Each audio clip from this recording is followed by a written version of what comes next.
information. Cybersecurity safeguards the system that make data access, storage, transfer, and authentication possible instead of mainly focusing on data protection. It is still an essential part of staying protected online, but it does not fully support the challenges that data and information protection are at risk.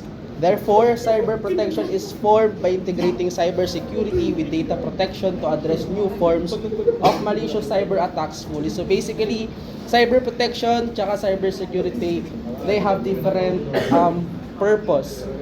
So, si cybersecurity and cyber protection and cybersecurity are related terms the protection of computer systems sa networks, information from unauthorized access, attacks, and damage. Kaso nga lang, meron silang different, ayun nga, sabi ko nga, different purpose. So, si cybersecurity, it refers to practice of protecting computer system, networks, and data from digital attacks, unauthorized access, and data breaches. So, we say data breaches, yun yung pagkalat ng, like for, kunyari, mga information, yung mga importanteng information ng, like for example, kasi ako nag-work ako dati sa sa call center, tapos, uso kasi dating yung breach. Data breach. Data breach ganun. Sa bank account ng customer ganun. So, ayun lang. So, using cybersecurity din nakapag-prevent siya ng data breach. So, we say cyber protection naman, this term is more holistic and encompasses a broader range of activities beyond just cybersecurity. Cyber protection includes not only securing system but also ensuring the continuity of business operation, maintaining privacy and safeguarding against various digital risks and vulnerability. So same sila na nagpo-protect din pero mas enhance si cyber protection compared kay cyber security kasi hindi lang siya pang system pero siya broad parang pang na talaga pang hatag ganun. So in simple terms, cybersecurity focuses on safeguarding against digital attacks, while cyber protection encompasses a more comprehensive approach that includes aspects such as business continuity, risk management, and protection. So next, we're going to talk about the scopes of cyber protection. Number 1, safety. This deals with ensuring that the variable copy of the data and information is always available. It will be a backup whenever that original copy gets covered or compromised to cyber attack. Ang sinasabi dito, yung safety, kailangan natin lagi ng backup data para magamit natin. Just in case na mawala yung data natin or meron pa tayong backup data na magagamit. Accessibility.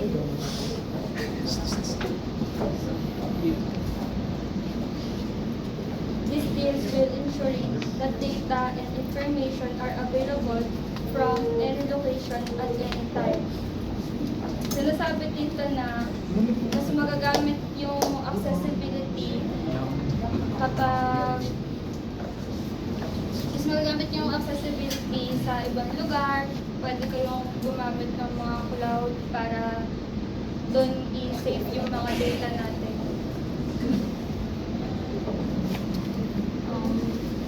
Yung privacy is built with ensuring full control and transparency over who can view and access the data and information.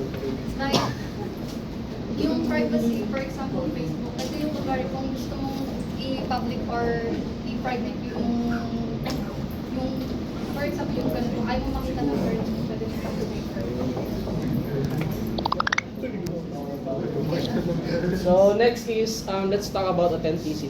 It deals with ensuring that backup data and information is an exact and unmodified copy of the original data. Doing this, avoid the risk of forwarding or disseminating wrong information through different networks that could jeopardize the whole operation. So, ibig sabihin, kung i-relate natin yung cyber protection sa authenticity, it relates to the trustworthiness and validity of information or data in the digital world. It involves verifying the authenticity and integrity of an online content, transactions, or users to prevent fraud, forgery or manipulation. Bibigyan ko ng examples ng authenticity.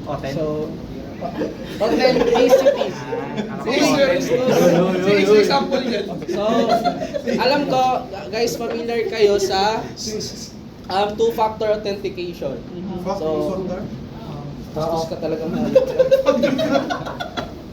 So, kalibungin yung report So ayun, two-factor authentication. So madalas natin siya makikita, like for example sa sabihin na natin general na lang para mas magets nyo, sa Facebook, 'di ba? Meron na tayong in order for us to secure the account, syempre naglalagay tayo ng ng two-factor authentication. Like for example, yung sa device, kung bago ka pa lang maglalagay sa device, kailangan mo ng ganitong klaseng authentication.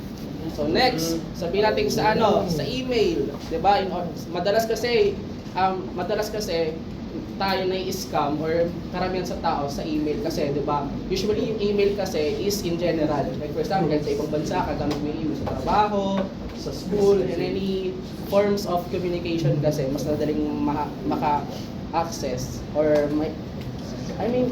yung communication is more on madalas sa email. Tapos next naman is yung biometric authentication. So, para mas ma-familiarize kayo sa biometric authentication, ito yung mga fingerprints, ayan, yung facial recognition, iris scans, ayan, yan yung mga examples ng biometric, and that's one of the way para mas ma-authenticate natin yung mga gusto nating i-access. And these are the few examples of cyber protection authenticity measures aimed at safeguarding data, users in the system from cyber threats and ensuring the integrity of digital information. So next, let's talk about the security. So yung security, refers to every aspect protecting an organization and employees.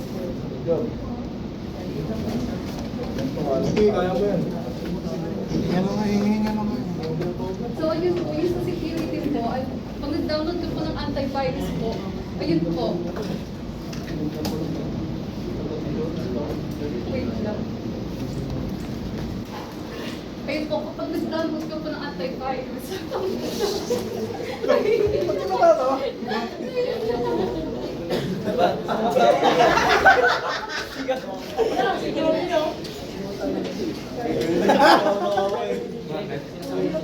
Kaya mo yan. Ano yung taste of joy? Kaya mo yan, mag-post na lang. Uy!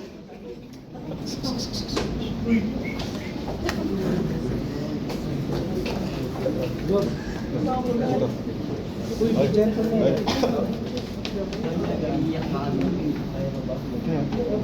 Ayaw mo sinuli mo. Post ka lang. Uy, ako dito. It deals with ensuring that data information, apps, and system are protected against cyber threats. So yung security, so ayun po sa security po, like pag may authorize na access, bablock po kagad yun. Bablock po kagad yun.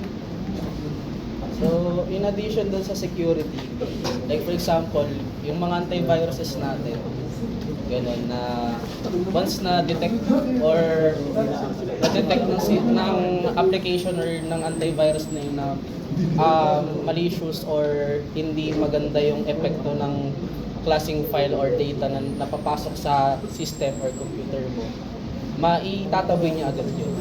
So, that's all.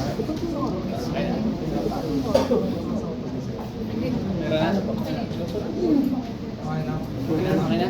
Oh, tatlo! Tatlo, may bawang tatlo to eh. Okay, Nick. Ang una kong tanong, cybersecurity and cyber protection.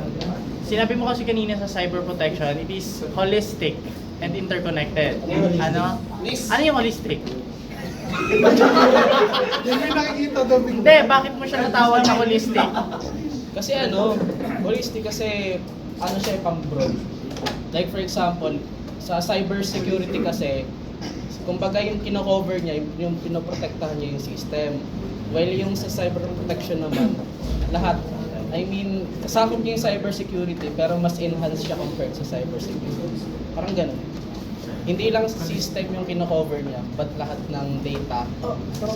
Si antivirus, anong matatawag mo siya? Cyber security or cyber protection? Ano siya? Cyber security. Naglag eh. Cyber security lang siya. Para sa Para sa'yo. next question. Teka lang. Pangalawa Pangalawa. Pag sinabi natin cyber security, as a whole siya, ano, pag sinabi natin cyber protection, interconnected, which means may branches siya, ano. Kasi yung data niya is hindi lang nasa isang place. Kumbaga, ako, data ko to, branches out pa ako. Ano? Ibig sabihin, cyber security, nakapaloob sa kanya yung cyber protection. Okay? Tanong mo? pala tanong yun eh. Nasol. Tabanes yung nasol na, di ba? Okay na Single ba? Ay, dalawa pa. Alis na. Si fourth year. Ano kayo isa? Fourth year. Ano? Third year pa lang ako, sir. Ay, third year ka pala.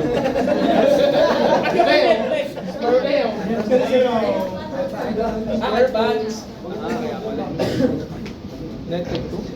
Netec 2. Sino pa? Dalawa. Eugene.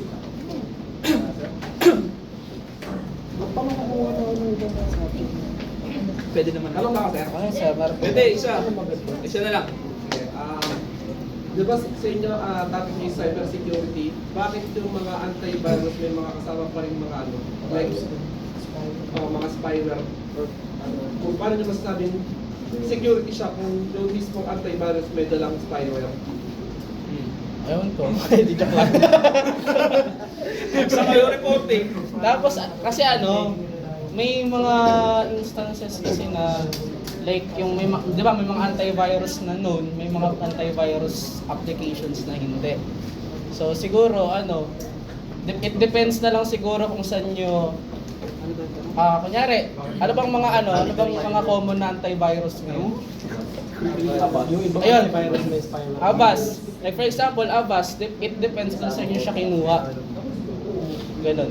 Like for example, sa basura.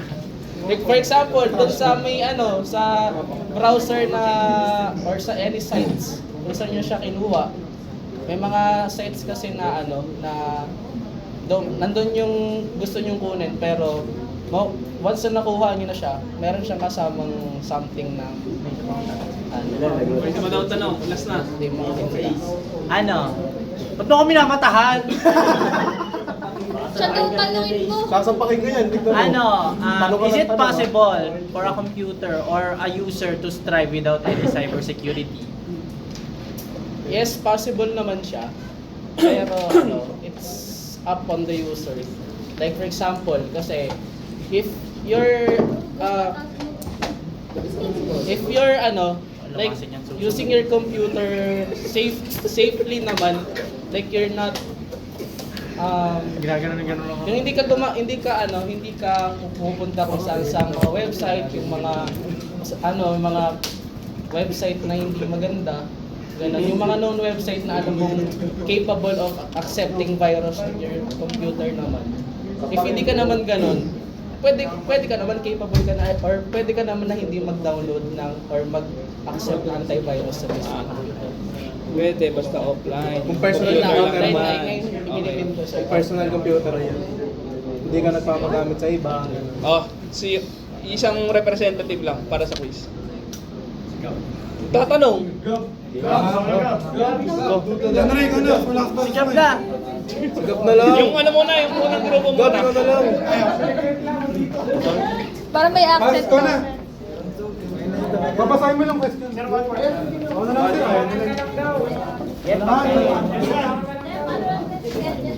Babasahin mo lang question sa kanila. Wala gawin ko siya.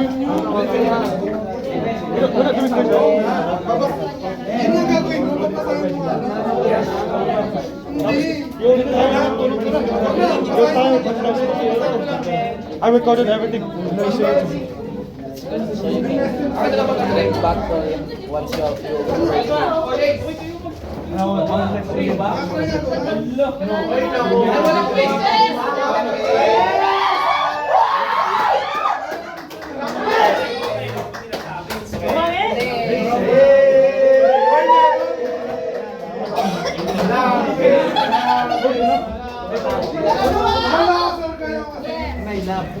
But no, recorded.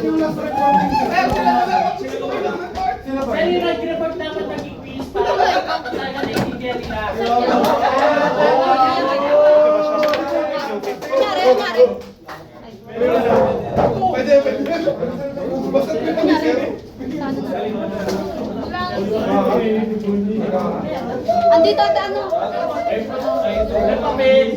You did good one. Okay. very great.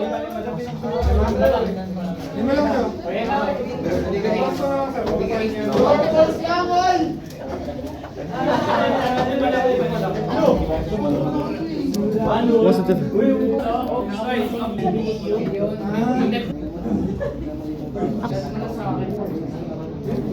Alam ko na ang galing.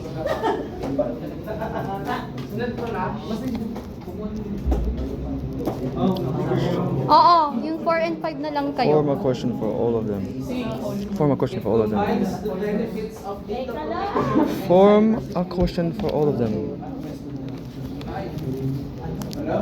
It combines the benefits of data protection and cyber.